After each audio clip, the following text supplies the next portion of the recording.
నమస్తే welcome to prime 9 special debate.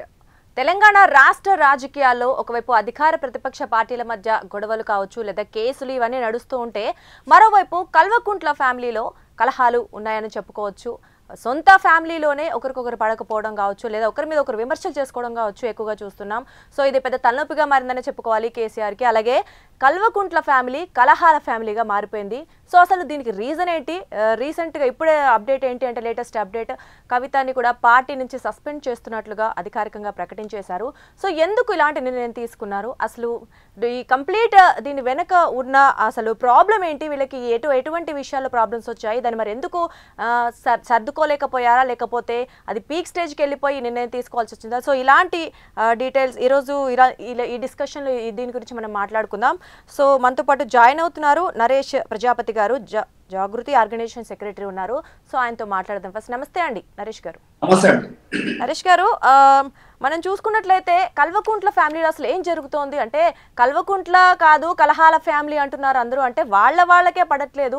ఒకవైపు BRS అధికారం కోల్పోయి ఇబ్బందుల్లో ఉందేమో అనుకుంటే సొంత ఫ్యామిలీలోని ఇలాంటివి ఉండడం వల్ల సో పార్టీని అసలు ముందుకు తీసుకెళ్ళలేకపోతున్నారని చెప్పుకోవచ్చు. మరి ఇప్పుడు లేటెస్ట్ అప్డేట్ ఏంటంటే కవితని, జాగృతి అధ్యక్షురాలుగా ఉన్న కవితని సస్పెండ్ చేయడం జరిగింది. సో ఎందుకంటారు? అసలు ఏం జరిగింది? అసలు ఈ వివాదానికి కారణము లేదా ఈ వివాదం ఎక్కడికి వచ్చిందండి? లెటర్ లీకేజ్ అనే దాని వల్ల స్టార్ట్ అయింది.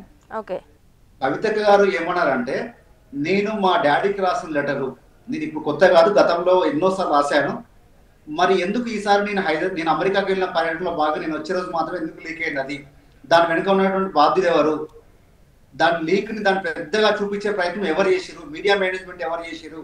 దీని వెనుక ఉన్నటువంటి కుట్ర చేసిన అంటే వాళ్ళెవరు అని చెప్పి స్టార్ట్ అయింది. మరి స్టార్ట్ అయినప్పుడు దీనికి సమస్య పరిష్కారం చూపాలన్నా లేదంటే ఇంకా ప్రయత్నాలు చేస్తూ ఉండాలన్నా? సమస్య స్టార్ట్ అయినప్పుడు సమస్య పరిష్కారంగా ఈరోజు కవితకే కాదు, ఏ కార్యకర్త అయినా ఒక అసమ్మతి ఉన్నా లేదా వాళ్ళకి డౌట్ ఉన్నా వాళ్ళని ఇంకా ఇబ్బంది పెట్టేటట్టుగా మాట్లాడి ఇబ్బంది పెట్టేట్టుగా చేసే ప్రయత్నం చేస్తారా? లేదంటే సమస్య పరిష్కారం కోసం ఏదైనా పార్టీ నిర్ణయాలు తీసుకుంటాయా? తీసుకోకపోగా ఈరోజు అడుగుతున్నటువంటి విషయం ఏంటంటే, కేసీఆర్ అనే గొప్ప నాయకుడు, మహానాయకుడు, అట్లాంటి నాయకుల మీద ఈరోజు ఎందుకు ఈ అవినీతి ఆరోపణలు వస్తా ఉన్నాయి? అసలు దీనికి కారణం ఏంటి?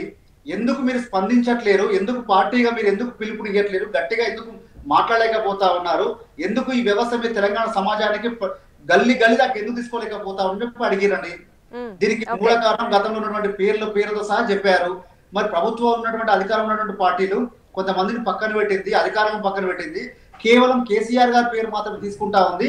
ఈ సందర్భంలో వారిని ప్రశ్నిస్తే సస్పెన్షన్ ఏంటండి? షోకాజ్ నోటీస్ లేకుండా ఏమి లేకుండా డైరెక్ట్ సస్పెన్షన్ ఆర్డర్. అంటే సస్పెన్షన్ అంటే ఇక్కడ ఇంకొకటి చూడాలండి.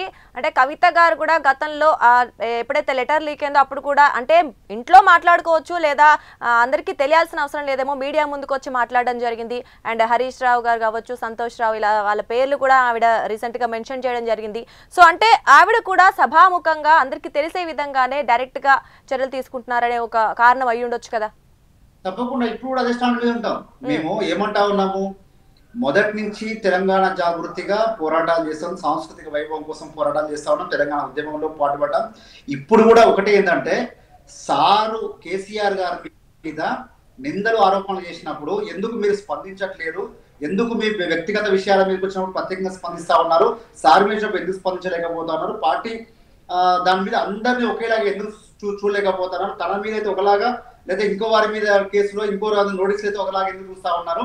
ఈ వైఖరి ఉండకూడదు. ఇట్లా వైఖరి ఉంటే తాత్కాలికంగా నేను మాట్లాడితే తాత్కాలికంగా టీఆర్ఎస్ పార్టీ శ్రేణులకు కొంత ఇబ్బంది కలుగుతుంది కావచ్చు కాక, కానీ ఇది శాశ్వతంగా పోవాలంటే ఖచ్చితంగా పార్టీ నిర్ణయాలు ఎవరైతే ఇబ్బంది పెడతా ఉన్నారో, ఎవరైతే ఒక కుట్ర కోణంలో చూపించి నేనే గొప్ప నాయకులను చూపించుకుంటా ఉన్నారో అట్లాంటి నాయకులు కొంత జాగ్రత్తగా చూసుకోవాల్సిన అవసరం ఉంది. పార్టీ నిలబడాలంటే, పార్టీ ఉండాలంటే అని చెప్పడం జరిగింది. దానికి పార్టీకి అని ఇబ్బంది కలిగిందా లేకపోతే ఎవరు ప్రెషర్ పెట్టారా? మరి ఇప్పుడు ఉన్నటువంటి నాయకులు తట్టుకోలేక వాళ్ళు మళ్ళీ ప్రెజర్ పెట్టి ఇంకా అడ్డమే లేకుండా పోతుంది, కవిత గారు లేకపోతే మేము ఏమైనా చేసుకోవచ్చు అని చెప్పి ఒక రకంగా భావించుంటారా తెలియదు. కానీ మొత్తానికైతే మాత్రం సస్పెన్షన్ ఇచ్చారు. ఇక తినబోతు రుచులేందుకు అన్నట్టుగా ఇక రాబోయే రోజుల్లో మేము మా కార్యాచరణ ఎట్లా ఉంటుంది, ఏమైతుందని చెప్పి మా అధ్యక్షులు నిర్ణయిస్తారు. ఆ ప్రకారంగా జాగ్రత్త అడుగులేస్తారు. ఇప్పుడు ఎవరు మీ అధ్యక్షులు అంటే ఇప్పుడు ఎవరు? మీరు బీఆర్ఎస్ పార్టీ సైడ్ ఉన్నారా, కవిత గారి సైడ్ ఉన్నారా? ఎవరు అనుకోవాలి? జాగృతి అంటే మీరు కవిత గారికి సపోర్ట్ చేస్తున్నారు? తప్పకుండా. ఓకే అండి. అంటే ఇక్కడ ఇంకొక విషయం ఏంటంటే సొంత కూతురు ఇక్కడ పార్టీలో ఒక నార్మల్ కార్యకర్తను సస్పెండ్ చేయడమో లేదా వాళ్ళ మీద వేటు వేయడం వేరు. ఇక్కడ సొంత కూతుర్ని సస్పెండ్ చేయడం అంటే అది ఎంత తీవ్ర స్థాయిలో ఉందో ఇక్కడ తెలిసిపోతుంది ఇక్కడే మనకి. సో అంత తీవ్రంగా ఏం జరిగింది అసలు? అంటే ఈ చిన్న లెటర్ గురించో లేదా ఒక మీడియా ముందు మాట్లాడిన దానికో అంత సస్పెన్షన్ వేటు పడదేమో సొంత కూతురు మీద. మరి అసలు నిజంగా దీని వెనక ఇంకొక పెద్ద రీజన్ ఉందేమో అని విమర్శలు వినిపిస్తున్నాయి. ఏంటి ఆ రీజన్? మాకు కూడా అనుమానం వస్తుంది మీరు చెప్పాక. నిజంగా ఈ మాటలకే పార్టీ ఇంత నిర్ణయం తీసుకోవడం కాదు, దీని వెనకాల కుట్ర ఉన్నది మీరైతే అనుమాన పడతా ఉన్నారో మా అనుమానం కూడా అదే. ఖచ్చితంగా నిన్న మాట్లాడడానికి సస్పెన్షన్ కాదు, ఇది ఎప్పటి నుంచో ప్రిపేర్ చేసినటువంటి విషయం. ఇది 100% మీరు చెప్పింది వాస్తవము. మీకు ఎవరైతే ఎవరైతే అనుమానం వ్యక్తం చేస్తా ఉన్నారో అది 100% వాస్తవంగా మేము కూడా భావించాల్సిన పరిస్థితి ఈ రోజు ఏర్పడ్డదంటే దానికి కారణం ఎవరండి? ఈ పార్టీ కదా, సస్పెండ్ చేసిన నాయకులే కదా. ఓకే, అంటే ఇక్కడ ఇంకొక విషయం ఏంటి అంటే మనం చూసాము, అంటే పార్టీకి వ్యతిరేకంగా పలు సందర్భాల్లో కవిత గారు మాట్లాడడం చూసాము. బీఆర్ఎస్ పార్టీ తరఫున అంటే కాకుండా ఆ నేతల్ని విమర్శిస్తూ కూడా చూసాం. అంటే సొంత పార్టీలో ఉంటూనే ఆవిడ కూడా విమర్శలు చేయాల్సిన అవసరం ఏంటి? అక్కడ ఒక మీటింగ్ పెట్టుకోనో లేదా కార్యాచరణ సిద్ధం చేసుకోనో మాట్లాడి ఉండొచ్చు కదా. మేము ఏమంటా ఉన్నామండి, ఎక్కడా కూడా బీఆర్ఎస్ పార్టీని వ్యతిరేక సందర్భాలు లేవు. బీఆర్ఎస్ పార్టీ కాదు, బీఆర్ఎస్ పార్టీ బతకాలంటే కొంతమంది నాయకులు అక్కడ ఉన్నటువంటి వాళ్ళు కొంత చేసి కార్యకర్తలను కలవనీయట్లేరు, నాయకులు కలవనీయట్లేరు, పైగా మొత్తం మేమే చేస్తున్నామని చెప్పి చూపించుకునే ప్రయత్నం చేస్తా ఉన్నారు. కానీ వెనక తీసే గోతులు వెనకాల తీస్తా ఉన్నాయని చెప్పి స్పష్టం చేయడం జరిగింది. దీనికి పార్టీకి ఏం సంబంధం అండి? పార్టీని ఏమన్నా చెప్పండి. అంటే పార్టీలో ఉన్నటువంటి నాయకులు కొంతమంది అన్నంత మాత్రం సస్పెండ్ చేస్తాము అని అనుకుంటే చేశారు కదా. పరిణామాలు అనేది సస్పెండ్ చేసిన మీ చేతులు అయిపోయింది కదా. ఓకే, సో మరి ఎలా ఉంటాయి ఈ పరిణామాలు అంటున్నారు మీరు? ఖచ్చితంగా డెఫినెట్ గా రాబోయే రోజుల్లో మేము ఏదైతే అన్నామో ఆ మాట మీద నిలబడి అదే స్థానం మీద మేము ఉంటామని చెప్పేసి మనం తప్పకుండా తెలియజేస్తా ఉంటాం. అంటే ఏంటి మీరు కార్యాచరణ అంటున్నారు, భవిష్యత్తులో చూపిస్తామంటున్నారు, ఏంటది? ఏ కార్యాచరణ అయినా ఒకటండి, తెలంగాణ సమాజం కోసం తెలంగాణ జాగృతి నిలబడుతుంది. ఎవరైతే తెలంగాణ కోసం ప్రాణాలు సైతం లెక్క చేయకుండా కేసీఆర్ గారు ఎవరైతే చేశారో వాళ్లకు కేవలం కేసీఆర్ గారిని తప్పుగా చూపించేసి భూజ చూపించి వీళ్ళ తప్పుల్ని సార్ మీద నెట్టేసి చేస్తా అంటే మాత్రం దాన్ని కూడా ఎడగడతాం. అంటే ఎవరిది అంటున్నారు ఇక్కడ? తప్పు ఎవరిది అంటున్నారు మీరు? ఇక్కడ ఎవరి వల్ల ఇదంతా జరిగింది అంటున్నారు? ఇప్పుడు ఎవరి వల్ల అని చెప్తే మీరు సస్పెండ్ చేసిరో, ఎవరి వల్ల అని చెప్తే మీరు సస్పెండ్ చేసిరో వాళ్ళ వల్ల అని చెప్పి మీరు ఒప్పుకున్నట్టే కదా. ఓకే, వాళ్ళు అన్నారు కాబట్టి మీరు సస్పెండ్ చేస్తున్నారంటే ఇండైరెక్ట్ ఏంది ఎందుకు వస్తుందని చెప్పండి. ఓకే, అంటే చెప్పండి. సరే, ఇప్పుడు యాక్చువల్ గా మనకి విమర్శలు ఏమి వినిపిస్తున్నాయి అంటే అసలు నిజంగా ఈ నిర్ణయం కేసీఆర్ గారు తీసుకున్న నిర్ణయమేనా లేదా దీని వెనుక ఎవరైనా ఉన్నారా అని అడుగుతున్నారు చాలా మంది. సో మీరు ఏమంటారు, దీని వెనుక నిజంగా కేసీఆర్ నిర్ణయమేనా ఇది ఫైనల్ గా, ఇంకెవరిది కావచ్చు? ఒకటండి, పార్టీ నిర్ణయించింది, సస్పెండ్ చేసింది. ఆ సస్పెన్షన్ ఎందుకు చేసింది చెప్పి అడగడానికి మాకు రైట్ లేదు. ఖచ్చితంగా మేము ఏమంటా ఉన్నా అంటే మీరు తీసుకున్న నిర్ణయం మీరు హై ఎండ్ లో తీసుకున్నారు కదా, తీసుకోవడానికి కారణం ఏందో వాళ్ళకు తెలుసు, మాకు తెలుసు కదా. ఈ కారణాలు ఏవైతే ఉన్నాయో రాబోయే రోజుల్లో ప్రజల వద్ద ఉంచుతాము, ప్రజల దగ్గరికి వెళ్తాము, ప్రజలతో ఉంటాము. ఉన్నప్పుడు ప్రజల్లో కవిత గారు కేసీఆర్ కోసం చేసిన మంచి పన చెడు పన, లేకపోతే ఇంకెవరైనా చేసే వాళ్ళు మంచి పన చెడు పన, రాబోయే రోజుల్లో వాళ్ళు పార్టీకి మంచి చేస్తారా, వీళ్ళు మంచి పని చేస్తారా, తెలంగాణ సమాజానికి కేసీఆర్ కలలుగన్న తెలంగాణ సమాజానికి ఎవరు అండగా ఉంటారు అనేది ప్రజలకు కావాలి కదా. తెలుస్తుంది, ప్రజలు తెలుస్తుంది కొండలకు. సరే ఇప్పటికే పెద్ద కనిపించకపోవచ్చు కాక, పెద్ద కనిపించకపోగాక, కానీ పార్టీ పెట్టిన నిర్మాణంలో కానీ లేకపోతే సంస్థ పెట్టిన నిర్మాణంలో ఎవరికి పెద్దగా అనిపించదు. కానీ కాజ్ గొప్పదైతే మనం ఏ కాజ్ కోసం అయితే కొట్లాడతామో ఆ కాజ్ గొప్పదైతే ఖచ్చితంగా నిలబడుతున్న దానికి బీఆర్ఎస్ పార్టీ నిదర్శనం కదా. ఓకే, రైట్ కదా. అవును, అయితే ఒకటండి, మేము ఖచ్చితంగా చెప్తా ఉన్నాం, రాబోయే రోజుల్లో సామాజిక తెలంగాణ కోసం జాగృతి ఏం చేస్తుంది అనేది మేము మా అధ్యక్షులు నిర్ణయిస్తారు. అంటే ఇప్పటి వరకు బీఆర్ఎస్ పార్టీలోనే జాగృతి అనేది కూడా, ఇప్పుడు కల్వకుంట్ల కవిత గారికి ఎమ్మెల్సీ పదవి వచ్చినా లేదా జాగృతి అధ్యక్షురాలైనా బీఆర్ఎస్ పార్టీ నుంచి అయ్యారు ఆవిడ.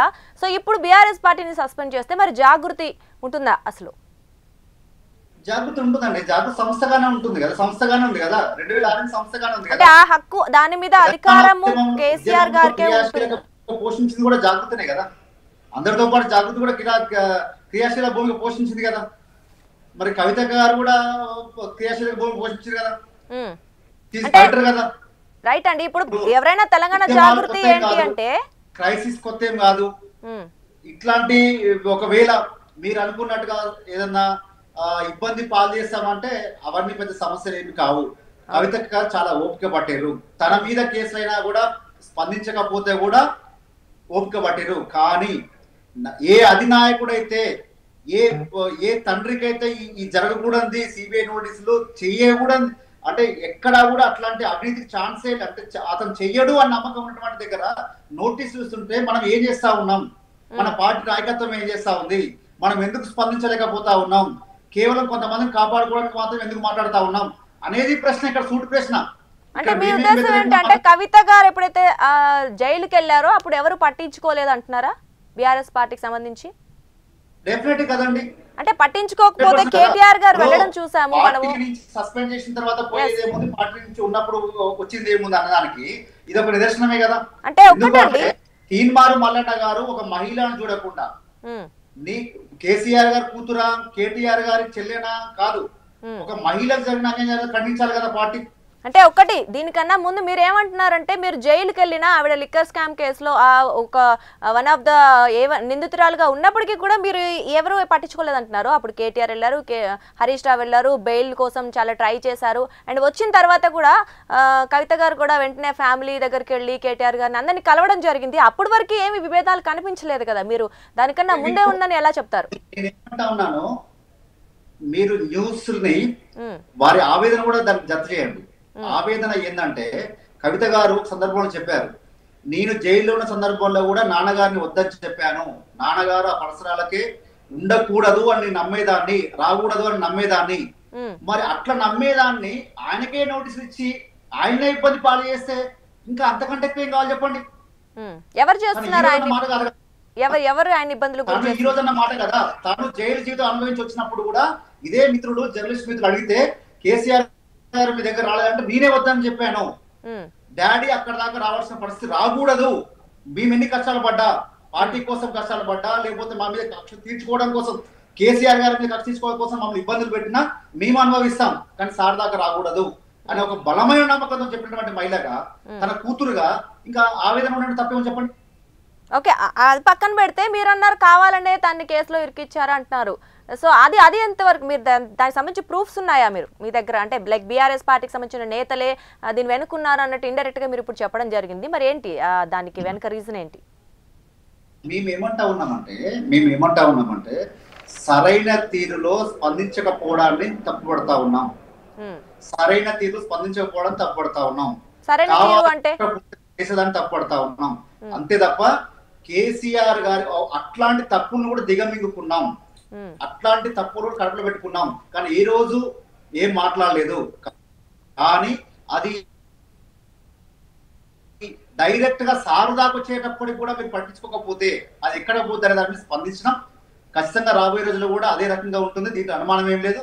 ఇంకా విషయాలు పూర్తి స్థాయిలో మీకు రాబోయే రోజుల్లో మీకు కూడా కాంటాక్ట్ లోకి వచ్చేస్తాం, రెగ్యులర్ గా మీకు అందుబాటులో ఉంటాం. థ్యాంక్ యూ అండి. ఓకే అండి. అండ్ ఇంకొక విషయం అండి నరేష్ గారు, ఇప్పుడు గతంలో అంటే రీసెంట్ గా రైట్ అండి. ఓకే అండి. సో యాక్చువల్గా నరేష్ గారు రాబోయే రోజుల్లో చెప్తామని ఆయన కంప్లీట్ డీటెయిల్స్ అయితే ఇప్పుడు చెప్పడానికి ఆయన ఇష్టపడట్లేదు. సో రీసెంట్గా అయితే ఈ కల్వకుంట్ల ఫ్యామిలీకి సంబంధించిన గొడవలు అయితే తారాస్థాయికి చేరాయని మనం చెప్పుకోవాలి. అండ్ ఇతర గత కాలంలో కూడా కొంతమంది నేతల్ని బీఆర్ఎస్ సస్పెండ్ చేసిన సందర్భాలు మనం చూసాము.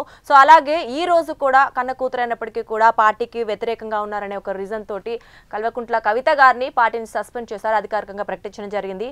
సో ఆయన చెప్తున్నారు జాగృతి తరఫున మేము పోరాటం చేస్తాము, రాబోయే రోజుల్లో అన్ని వివరిస్తామని.